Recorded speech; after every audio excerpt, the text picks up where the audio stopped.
5 seconds. What is national integration? It is first and foremost emotional feeling that binds all individual citizens of this country into one of the great nations. The Indian society is essentially plural with immense diversities of language, culture, local customs and traditions in food, dress, family life, and social intercourse and religion. It is this immense diversity that often tempt people to regard India not as a country but as a continent or a miniature world and makes Indian life a grand variegated mosaic of peerless beauty. This is our great inheritance which few other countries can boast of, and we must do all we can to preserve its salient and beneficial features. But if we have to live and grow as a nation, we must make every citizen of this country realize the basic underlying unity in all this apparent diversity, and we must also strive to eliminate or reduce to the minimum the divisive forces of communalism, regionalism, and linguism that tend to disrupt or cloud this unity.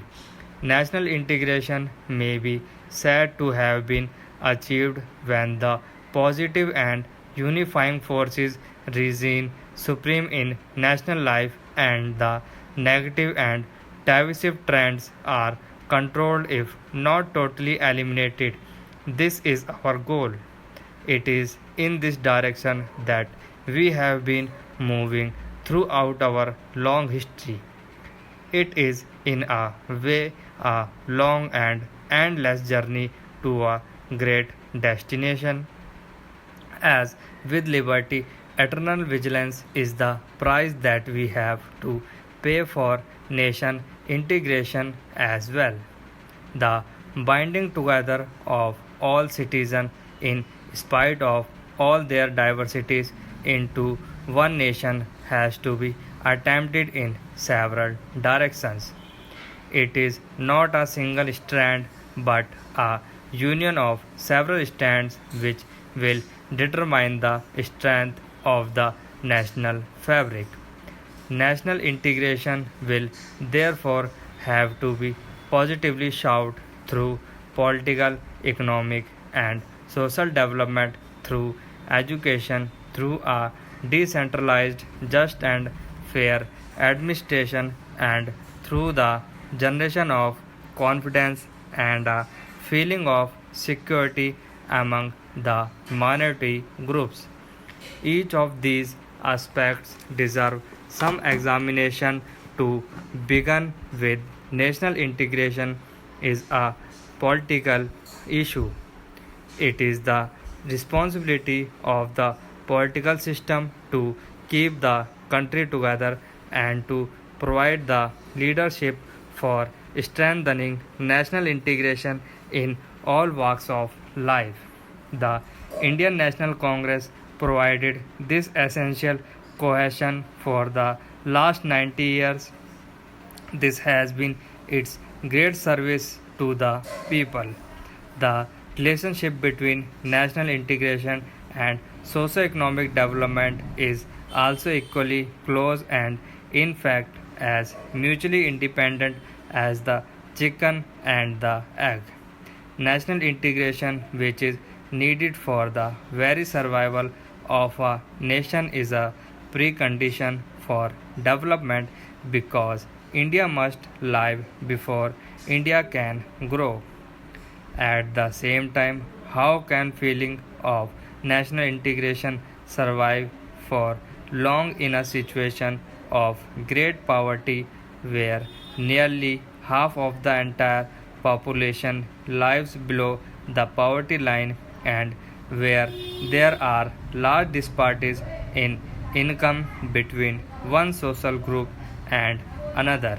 We must therefore strive our best to abolish at least the government in the organized industry and in the public sector corporations whose incomes and prerequisites are well above the general economic level of the population. On the other hand, we have large masses of very poor people living in urban slums, small and marginal farmers, and landless agricultural laborers in rural areas who are unemployed or unemployed whose incomes are very low and who cannot even look forward to two square meals a day for most of the year. I know this from my personal experience because I have lived for last 6 years in rural areas and worked as a farmer. How can we hope to have a cohesive society or national integration in a background of such glaring socio-economic inequalities and injustice? We must therefore strive to bring about rapid socio-economic development with social justice. This will create a healthy and hopeful atmosphere in country and reduce the inevitable consequences which extreme disparities generate. Greater and more rapid socio-economic development will follow. It is this golden cycle we must try to establish, the creation of conditions in which every citizen may be effectively involved in the administrative processes is yet another aspect of national integration.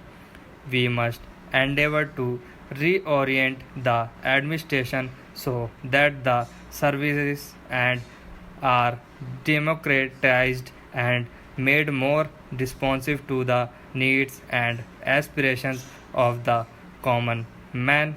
It is also necessary to ensure that the common man is assured justice and fair play in all matters which affect his daily life.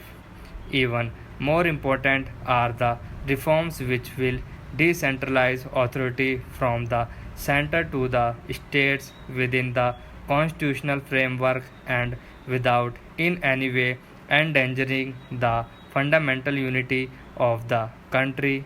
The center and the states are not big and small brothers but joint partners in national development. Even more important is the devolution of authority and responsibility right down to the present centralized system where fewer people tend to take the basic decisions for the common man.